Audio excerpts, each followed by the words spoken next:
Apakah kamu makan sup sarang burungku? Tidak ada ratu. Itu karena aku terlalu lapar. Aku tidak bermaksud demikian. Keluarkan dan potong kepalanya. Jangan ratu, saya masih punya bayi. Bawa semua anaknya ke sini. Aku suka makan katak rebus. Semakin aku suka makan hotpot katak. Ratu Merah memiliki kepala yang aneh dan temperamen yang tidak biasa. Adik perempuannya, Ratu Putih, sangat lembut dan baik hati. Sebenarnya ketika dia masih muda, Ratu Merah jauh lebih manis daripada Ratu Putih. Jadi mengapa hal ini terjadi? Semuanya dimulai dari masa kanak-kanak. Satu hari, Ratu Putih rakus memakan kue buah dengan kikuk. Remah-remah di seluruh lantai. Karena takut ibu mengetahuinya. Jadi dia menendang remah-remah di bawah tempat tidur kaknya. Ratu Merah mengetahuinya dan melaporkannya kepada ibunya. Ratu marah dan bertanya apakah Ratu Merah akhirnya makan remah-remah di bawah tempat tidurmu. Teriak Ratu Merah. Meminta adiknya untuk mengatakan yang sebenarnya. Tapi Ratu Putih tetap bersikeras itu bukan karena dia makan. Sang ibu mempercayai suara lemah Ratu Putih. Ia sama sekali tidak mempercayai Ratu Merah. Setelah disalahkan, dia lari kesakitan. Dan tanpa sengaja jatuh dan kepalanya terbentur patung batu. Seluruh patung batu raksasa terguncang. Tetapi karena pembengkakan setelah musim gugur ini, hidupnya berubah total. Sejak itu, dia tidak bisa tumbuh lebih tinggi lagi. Kepala semakin besar dan besar. Tetapi saudara perempuannya yang lahir dengan ibu yang sama semakin cantik. Segera saatnya untuk memberikan tahta. Raja memutuskan untuk mengembalikan mahkota itu kepada putri sulungnya, Ratu Merah. Pada penobatan Raja baru, Hatter mengambil mahkota dan meletakkannya di atas kepala Ratu Merah. Namun tidak peduli bagaimana pembuat mahkota menyesuaikan sudutnya. Dia tetap tidak bisa memasang mahkota di kepalanya. Tidak ada cara lain. Kepala Ratu sangat besar. Pada akhirnya, orang yang membuat mahkota itu menggunakan seluruh kekuatannya untuk mendorong mahkota itu ke bawah. Mahkota telah pecah berkeping-keping. Ini langsung membuat orang tertawa. Tidak ada yang peduli dengan perasaannya. Teriak Ratu Merah. Dia akan menjahit mulut semua orang. Memenggal kepala semua orang yang berani menertawakannya. Lihat apakah kalian dapat terus tertawa. Raja berkata dia terlalu kejam. Tidak bisa menjadi ratu. Jadi dia mengumumkan bahwa tahta akan diwariskan kepada adiknya, Ratu Putih. Ratu Merah mengira semua orang tidak menyukainya.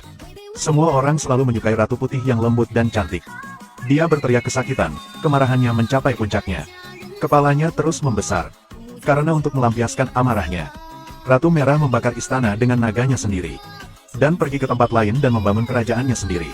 Karena itulah kebencian antara kedua saudara perempuan itu muncul. Di papan catur 1000 tahun, Ratu Merah dan Putih harus mengirim masing-masing satu prajurit untuk bertarung demi mereka. Ratu Putih ingin mengalahkan naga Ratu Merah. Dia harus menemukan seorang gadis bernama Alice. Alice sedang dilamar oleh seorang pria sekarang. Melihat keengganannya, jelas bahwa ini adalah perjodohan.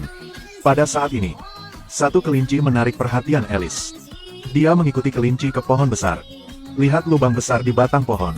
Dia tidak hati-hati dan jatuh ke dalam lubang. Musim gugur yang panjang telah berakhir. Alice pergi ke ruang rahasia. Dia melihat sebotol air di atas meja. Ada juga pesan di atasnya yang mengingatkannya untuk meminumnya. Alice meminumnya tanpa berpikir. Tubuhnya mulai menyusut segera. Alice menyusut melalui pintu kecil ke dunia magis. Di sini dia bertemu dengan sekelompok makhluk aneh. Ada kelinci yang memakai rok mawar dengan wajah manusia. Orang memiliki kepala besar dan tidak memiliki leher. Ada banyak binatang yang bisa berbicara. Mereka membawa Alice untuk menemukan cacing hijau. Itulah peramal dari dunia di bawah ini. Dari kitab nubuatan di tangannya, Alice akan mengambil pedang dan membunuh naga Ratu Merah. Alice mengira dia sedang bermimpi. Dia mencubit dirinya sendiri. Tetapi masih tidak bisa keluar dari mimpi ini. Pada saat itu, monster berbulu dan tentara menyerbu masuk. Menyerang semua orang. Segera Alice terpojok juga. Saat itu seorang gadis tikus pemberani dengan pedang muncul. Dan berlari melewati kepala monster berbulu itu. Dia menggunakan pedangnya untuk mengambil salah satu mata monster itu. Alice berhasil melarikan diri. Tapi yang terburuk terjadi. Prajurit bermata satu menemukan gulungan ramalan. Saat dia menemukan rahasianya, dia akan menggunakan pedang ini untuk membunuh naga itu. Ratu Merah mengetahui bahwa naga kesayangannya akan dibunuh oleh Alice. Agar ramalan itu tidak menjadi kenyataan, Ratu Merah memerintahkan ksatria bermata satu untuk memburu dan membunuh Alice. Alice sedang berkeliaran di hutan sekarang. Dia bertemu kelinci parade dan pembuat topi gila. Hatter sekali lagi mengatakan kepadanya tentang membunuh naga itu. Alice masih tidak percaya. Dia tidak bisa membunuh siapapun, apalagi naga. Saat ini, ksatria bermata satu dengan penjaga datang mencarinya. Pembuat topi gila membawa Alice dalam pelarian. Setelah melalui hutan, tidak ada jalan di depan. Dia memasukkan Alice ke dalam topinya dan melemparkannya bersama Alice ke seberang sungai. Tetapi Mad Hatter sendiri ditangkap oleh Knave of Hearts. Menjadi tawanan Ratu Merah. Alice menyalahkan dirinya sendiri karena tidak berguna. Dia melepaskan rasa malu batinnya. Memberanikan diri untuk menunggangi anjing pemburu. Dia berlari menuju istana Ratu Merah. Berjalan melintasi parit yang penuh dengan tengkorak. Melalui celah batu tembok kota. Dia memasuki istana. Ratu Merah sedang bermain golf. Dia menggunakan flamingo sebagai alat. Memukul landak ke arah tempat Alice berdiri. Alice ingin menyelamatkan landak. Tetapi ditemukan oleh Ratu Merah. Dan mengirim kelinci untuk diperiksa. Kelinci putih tahu dia ada di sini untuk menyelamatkan Mad Hatter. Tetapi sekarang Alice bahkan tidak bisa melindungi dirinya sendiri. Bagaimana dia bisa menyelamatkan orang? Jadi kelinci putih memberinya sepotong kue yang bisa lebih besar. Mungkin makan terlalu banyak. Tubuh Alice tumbuh dengan cepat. Ia setinggi tembok. Mungkin karena kepala besar Ratu Merah. Ratu Merah selalu menyukai benda yang terlalu besar dan cacat. Jadi Alice dibawa ke kastil dan diperlakukan sebagai tamu terhormat. Alice menemukan Mad Hatter di penangkaran. Mad Hatter memberitahu Alice bahwa pedang ajaib yang dapat mengalahkan naga itu tersembunyi di ruang bawah tanah. Alice ke penjara bawah tanah. Menemukan bahwa Dewa Pedang dilindungi oleh monster berbulu. Monster berbulu itu sangat ganas. Alice memutuskan untuk mengabadikannya dengan cinta. Dia mengeluarkan bola mata yang ditemukan tikus putih kecil sebelum dia tiba. Untuk mengembalikannya kepada monster malang itu. Sebenarnya monster berbulu pada dasarnya tidak buruk. Melihat kebaikan Alice, dia menjulurkan lidahnya dan menjilat lukanya. Alice setelah mendapatkan Dewa Pedang dikelilingi oleh penjaga. Monster berbulu tidak ada di pihak Ratu Merah sekarang. Monster berbulu yang menderita banyak penindasan menyelamatkan Alice. Bawa dia ke kastil Ratu Putih. Alice memberikan pedang ajaib kepada Ratu Putih. Di sisi lain karena Alice mencuri pedang dewa. Ratu Merah marah. Memutuskan untuk memenggal kepala Mad Hatter.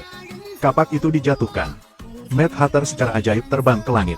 Ternyata kucing mulut besar menggunakan ilusi. Saat Mad Hatter asli muncul, dia mengungkap kemunafikan dan sanjungan orang-orang di sekitar Ratu Merah. Ternyata mereka semua adalah manusia biasa. Menyamar sebagai cacat hanya untuk memuji Ratu Merah.